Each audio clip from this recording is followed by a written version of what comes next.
네, 올해는 사회에 많은 변화가 있었습니다. 미투 운동에 대한 첫 판결이 있었고 쌍용차는 노사 간에 극적인 타협을 했습니다.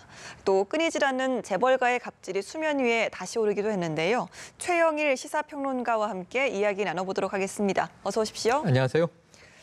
네, 지난 19일이었죠. 이윤택 전 연희단 거리패 예술감독이 1심에서 첫 실형을 받았습니다. 당시 처음 이슈화됐을 때도 뜨거운 관심을 받았는데요. 네. 이 사건 다시 한번 짚어볼까요? 미투 운동의 시작이었죠. 예. 올해 들어오면서 사실 지난해부터 미국에서 벌어진 게 미투 운동이고요. 예. 이 헐리우드 영화계에서 시작이 됐습니다.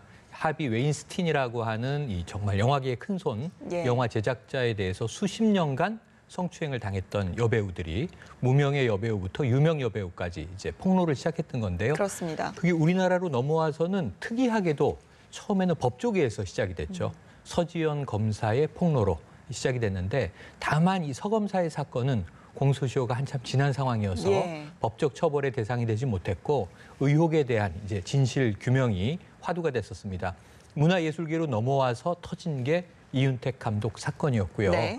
이윤택 감독 하면은 정말 이 연극계에서는 대부와 같은 존재인데 정말 오랜 기간 동안 수많은 단원들에게 심지어는 자신의 극단 시설에 안마방이라고 부르는 별칭까지 있어서 황토방에 여배우를 불러서 은밀한 안마를 받기도 했다. 예. 여러 가지 문제가 터졌는데요.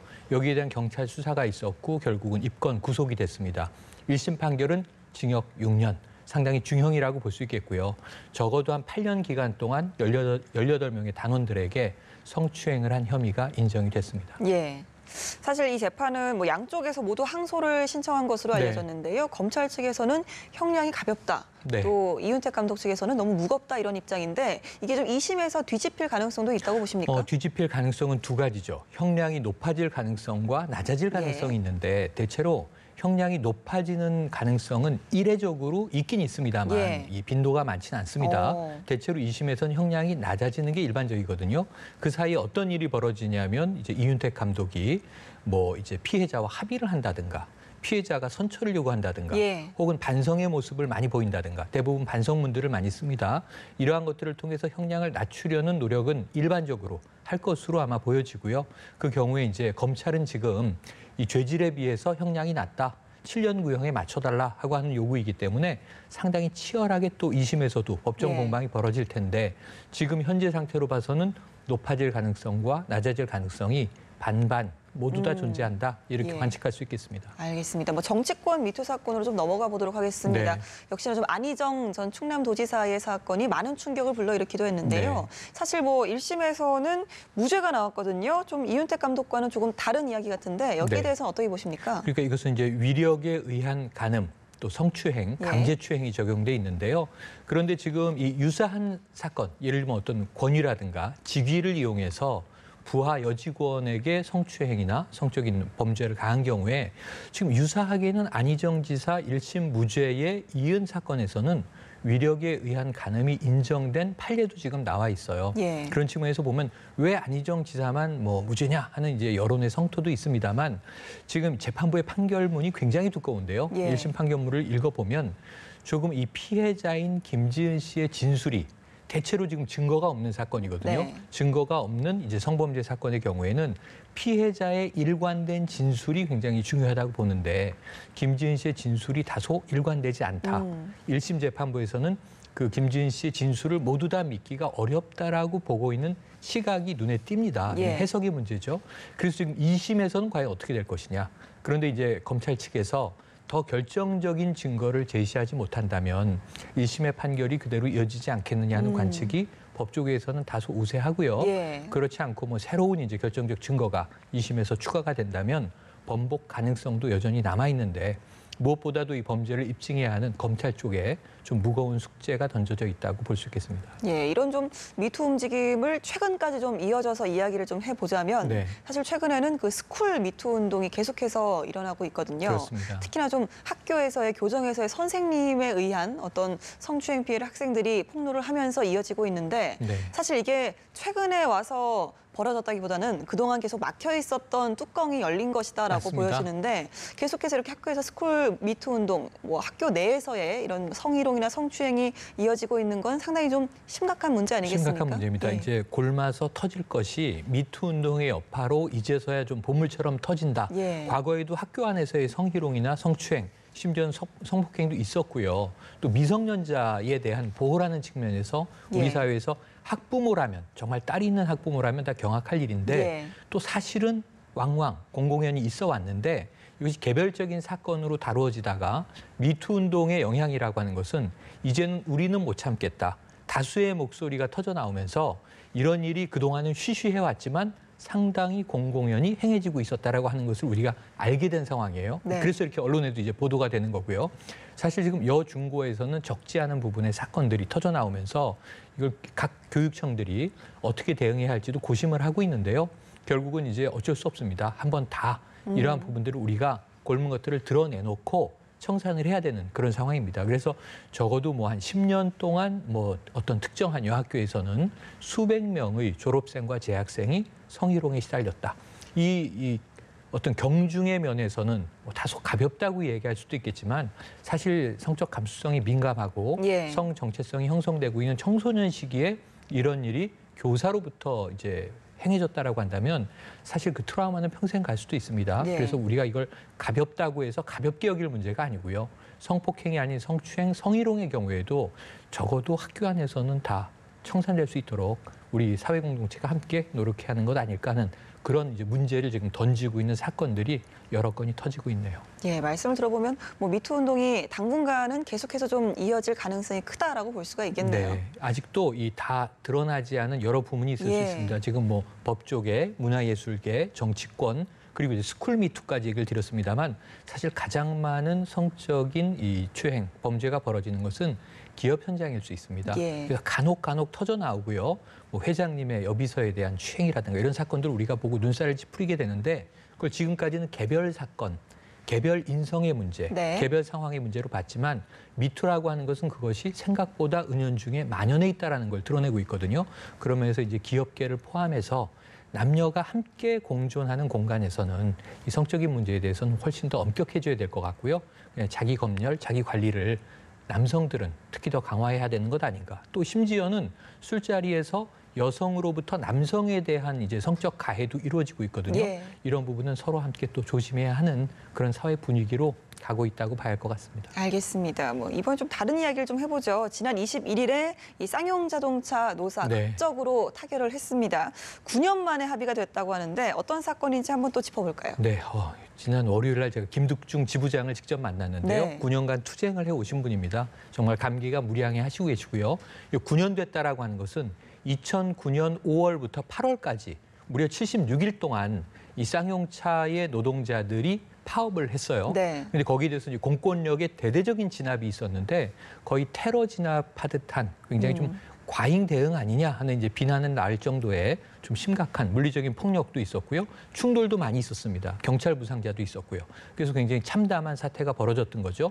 그런데 문제는 우리는 그 모습만 기억하고 있는데 그 일이 벌어졌던 전후의 사정이 있습니다. IMF 이후에 쌍용차는 국내 3대 차였거든요. 네. 그런데 IMF 이후에 이제 쌍용그룹이 좀 허물어지면서 이 쌍용차가 중국 상하이 자동차에 매각이 됐습니다.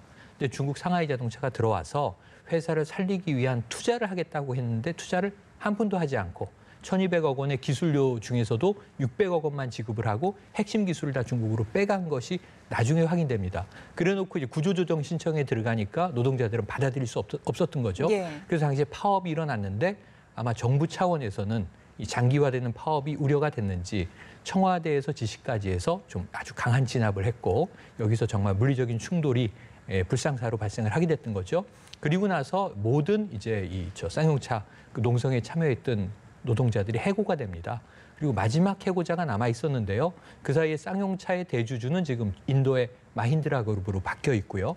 마힌드라 그룹에서는 그나마 구제를 차근차근 하고 있었는데 2015년에 이제 완전히 다 해고자들을 복직시키겠다고 약속했지만 이행되지 않았었습니다. 네. 근데 올해 이제 문재인 대통령이 인도 방문했을 때 마힌드라 그룹 회장을 만났고 이 해고자 문제에 관심 가져달라고 간곡히 요청을 했죠. 그리고 그 결과 이제 국내 경영진에서 이번에 노사 합의를 하면서 사실은 30번째 이 스스로 유명을 달리한 노동자의 추모제 이 장례식에 쌍용차의 경영진이 온 거예요. 거기서 이제 노조와 함께 이야기가 급물살을 타면서 119명에 남아있는 마지막 근로자를 내년 상반기까지 또 이 상황이 여의치 않더라도 내년 말까지는 완전히 복직시키겠다라고 하는 약속이 이루어지면서 9년 만에 수건 사업이 타결된 그런 사안입니다. 예, 또 지난 8월 28일이었습니다. 경찰 진상조사위원회에서 네. 그 2009년에 쌍용차 평택 공장에서 무리한 진업이 있었다라고 네. 발표를 했는데요. 당시 그 이명박 청와대의 최종 승인이 있었다라는 부분에 있어서도 상당히 좀 많은 파장을 불고 왔습니다. 그렇죠. 우리가 흔히 노사 문제는 이제 시장에서 벌어지는 문제라고 생각을 하는데요. 이 청와대가 왜 특정 기업에 노사 문제에 개입을 했던 것인가? 사실은 이제 경찰의 과잉 진압이 문제인데 네. 이 경찰의 과잉 진압의 이면에 정권의 무리한 압박이나 지시가 있었던 것은 예. 아닌가 하는 정황이 드러난 거고요. 그래서 진상조사위에서는 상당히 놀라운 발표를 했죠. 그 대목도 이제 논란이 일었고 무리가 됐고 그리고 이어서 결국은 또 경찰이 이 상황에서 이 노동자들을 좀 음해하는 댓글 공작까지도 했던 것이 예. 발표가 됐고요. 그리고 진상조사위에서는 지금 이 공권력과 노조도 좀 화해를 하기를 권고를 하고 있는데 어떻게 풀릴지 조금 이 진행을 지켜봐야 될 것 같습니다. 예, 말씀하신 그 댓글 공작 관련해서 지금 뭐 조현호 전 청장이 네. 경찰 조사도 받았는데요. 일단 조 전 청장의 입장도 한번 짚어볼까요? 조 전 청장의 입장은 부인하는 입장이죠. 예. 사실은 뭐 하루에 한 8개의 댓글이 지금 달린 것으로 확인되는데 그걸로 어떻게 여론을 조작하고 호도할 수 있겠느냐라고 강변하면서 자신은 정치적인 개입을 결코 이제 재직 시절에 한 적이 없다 이렇게 부인을 하고 있어요. 하지만 지금 대부분 나오고 있는 이제 자료들과 언론 보도는 조 청장도 청와대에서 지시를 했다고 하면 경찰청장 입장에서 부인하기도 어렵지 않았겠습니까? 예. 그래서 어찌 보면은 진실을 좀 토로해야 되는 과정이 남아 있다고 볼 수 있겠고요. 그리고 당시에 이제 경찰의 진압은요, 2009년에 어떤 일이 벌어지냐면 쌍용차에 대한 진압과 더불어 그해 초에는 용산 참사가 벌어집니다. 그렇습니다. 근데 두 진압 작전의 모습이 상당히 닮아 있거든요. 그런 면에서는 이게 정권의 특성상 어찌 보면 사회적 약자들에 대해서는 조금 무리한 진압을 공권력을 동원해서 했던 것 아닌가 하는 반성을 우리가 해야 될 것 같습니다. 예, 이 쌍용차 노사 간의 이 복직 합의서 서명은 했지만 네. 아직은 또 갈 길이 멀다 이런 네. 의견이 더 크거든요. 그래서 아까 말씀드린 대로 2015년에도 한번 복직 약속이 있었는데 이것이 이제 어겨졌었기 때문에 상당히 노조는 완전히 믿기는 어렵다라는 예. 입장인데 이번에는 노사가 그 어느 때보다는 이 약속에 대한 이행을 좀 신뢰하고 있는 것 같습니다. 왜냐하면 대통령의 이야기도 있었고요. 그리고 이제 마힌드라 그룹 회장의 인도에 있는 이제 본사 회장의 약속도 있었고요. 그리고 이제 국내 경영진과 노조가 또 직접 만나서 합의를 했고 그 결과 지금 이 희생자가 30명이나 되는데 이분들에 대한 그 대한문의 분향소를 지난주에 노조가 철거하기로 결정을 하고 철수하기도 했거든요. 예. 이러면서 우선 올해 말까지 70%가 60%가 고용되면서 70명이 회사로 돌아가게 됩니다. 그러니까 앞으로 3개월 지켜보면 절반 이상의 약속이 지켜지는가를 확인할 수 있고 나머지 분들에 대해서가 내년 상반기 중인데 예. 지금 문제는 쌍용차가 이제 계속 적자를 면치 못하고 있어요. 경영이 좀 살아나면서 늦더라도 내년 말까지 그런 경우에는 이제 무급 휴가를 주고 내년 말까지는 현장에 배치를 완료하겠다는 약속이기 때문에 예. 한번 우리가 한 1년여 지켜보면 쌍용차가 좀 경영도 살아나고 노사 상생을 통해서 9년의 이 정말 악몽 같은 일을 극복하는 모습을 우리가 보게 되기를 기대해 봅니다. 네, 알겠습니다. 또 올해 그 사회적으로 사건, 사고, 논란을 살펴보면 또 역시나 빼놓을 수 없는 부분이 네. 재벌가들의 갑질 논란 아니겠습니까? 그렇습니다. 특히나 또 대한항공의 조현민 전 전무 역시나 네. 좀 여러 가지 파장을 불러일으켰는데 이 부분도 한번 짚어주시죠. 네, 사실은 이제 이 대한항공 조 씨 일가가 다발적으로 문제가 터졌던 예. 게 사회적 공분을 더 크게 일으켰죠. 재작년에 바로 그 언니죠. 조현아 전 부사장의 땅콩 회항이 있었고요. 예. 그리고 이제 그로부터 잠잠한가 했는데 올 초에는 조현민 상무는 이제 물컵 그렇습니다. 파장이 일었습니다. 그러니까 회의 중에서 또 거기다가 이제 고성이 녹취돼서 그것이 언론을 통해서 많이 이제 회자가 되면서 많은 국민들이 어떻게 저렇게 이 갑질을 하느냐. 좀 이게 저것은 우리가 받아들이기 어려운 이제 이상의 갑질이다. 예. 왜냐하면 회의 중에 굉장히 좀 이제 날카로운 신경질적인 고성이 이제 터져 나오는 걸 이제 대부분 다 듣지 않았습니까? 예. 그래서 그런 상황에서 좀 놀라움을 피하기가 어려웠던 일이고요. 그런데 문제는 뭐냐면 이 물컵을 던졌는데 사람에게 던진 것이 아니라 떨어뜨렸다라고 이제 이야기를 했고 거기에 대한 이제 어떤 그 정확한 증거는 드러나지 않아서 이것이 특수폭행으로 가지 못하고 예. 결국은 유야무야 됐어요. 법적 처벌은 이제 없이 끝났습니다. 근데 그 이후에 그 모친인 이명희 전 이사장이 예. 호텔 공사장에서 또 우리가 갑질이라고 부를 수 있는 고성과 함께 좀 다소의 폭행을 행사하는 그런 모습이 보여지면서 또 이제 두 번째 공분이 일어나게 되는 거죠. 그 외에 이제 또 이 그 남자 형제죠. 조원태 사장의 예. 학력 이 부정 편입학 문제 그리고 이제 이 조양호 회장이 사흘 전에 또 조사를 받고 나왔는데요. 올해만 4번째로 이제 포토라인에 쓴 겁니다. 예. 가장 마지막 혐의는 이 배임 횡령. 그러니까 어찌 보면 이제 이 조현아 전 부사장의 그 땅콩 회항 문제에 대한 막대한 수임료를 개인의 돈으로 지불하지 않고 회사 돈을 유용하는 예. 것이다라는 의혹이 터져 나오면서 지금 어찌 보면 이제 일파만파 흘러가고 있는데 법적 판결을 보면 좀 특이하게도 일반 국민 대중들의 눈높이와는 다르게 좀 그 오너 가문의 일원들에게 유리한 판결들이 떨어지고 있어요. 예. 예를 들면 이제 이 조원태 사장의 그 학력 위조에 대해서 교육부는 그렇다면 그 졸업을 취소하라 이런 이제 그 권고를 내렸고요.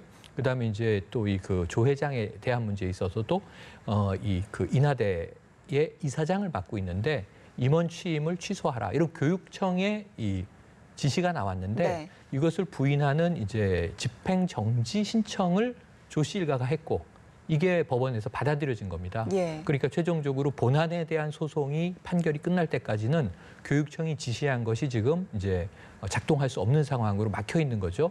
이런 부분에 대해서 많은 국민들이 이게 유전무죄, 무전유죄 아니냐, 법원은 왜 이러한 이 집행정지를 승인했느냐 하는 부분에 대한 또 이제 비난도 나오고 있고 이게 좀 제가 보기에는 오랫동안 진행될 사안이에요. 아직도 법적으로 걸려 있는 게 여러 예. 개가 있고 우리가 조금 차분하게 지켜보면서 무엇보다도 특정인에 대한 비판과 비난도 중요하지만 잘못을 저지른 경우에 이 갑질이라고 하는 것이 지금 만연해 있을 수 있거든요. 예. 아까 스쿨미투와 마찬가지입니다. 그래서 어떻게 하면 좀 이 많이 가진 자도 횡포와 어떤 권력을 부리지 못하고 모두가 법 앞에 평등한 상태에서 서로 노동자는 노동자대로 쌍용차 말씀 아까 나왔습니다만 또 경영자는 경영자대로 부자는 부자대로 열심히 사는 사회적 약자는 약자대로 공생할 수 있는 사회 시스템이 구축될 수 있을까의 싸움이 이제 올 상반기에 여러 부문에서 여성계, 아까 미투운동과 관련된 그리고 또 이제 노동계 그리고 어찌 보면 갑질이라고 하는 문제에서 시작된 것 아닌가.